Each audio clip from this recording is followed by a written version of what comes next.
বনগাঁ তৃণমূল প্রার্থী বিশ্বজিৎ দাস নমিনেশন জমা দিতে এলেন বারাসাত জেলা শাসকের দপ্তরে।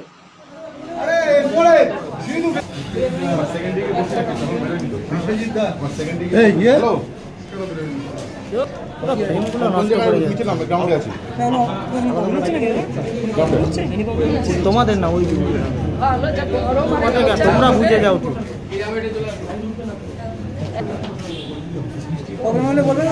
আরে তোমাদের বলেছি ওনাকে বলে বাড়ি থেকে বেরোনোর টাইম ভাই আর সব থেকে বড় কথা টাইম একটাই, কর্মীরা যা ঠিক করে দেন তার উপরে কথা বলতে পারি না, কর্মীরাই ঠিক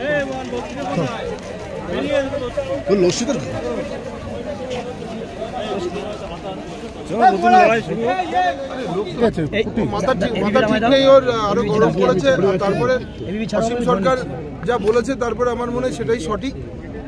আগে সুস্থ হোক তারপরে কথা উত্তর দেবো। আজকে প্রচুর মানুষ এসছে আপনার সঙ্গে, আপনি কি আপনার জয় নিশ্চিত দেখতে পাচ্ছেন? না, জয় তো সময়ের অপেক্ষা। তো আগেও বলেছি যে মানুষ মমতা বন্দ্যোপাধ্যায়কে ভোট দেওয়ার জন্য প্রস্তুত রয়েছেন, শুধু সময়ের অপেক্ষা। ওদের জয় নিয়ে আমাদের কোনো রকম কোনো দুশ্চিন্তার কোনো কারণ নেই। 144 ধারা ভেঙে আপনারা ডিএম অফিস চত্বরে কর্মী সমর্থকদের নিয়ে প্রবেশ করলেন। এইটা দেখুন, এটা হচ্ছে মানুষের উচ্ছ্বাস, বাদ ভাঙা উচ্ছ্বাস। নিশ্চিত নিয়ম কানুন সব মেনেই হবে।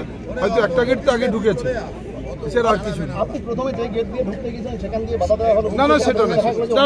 যেহেতু আমার সবাই জেলা পরিষদে বসেছিল, আমার যারা প্রপোজাল রয়েছে তাদেরকে আনতে গেছি।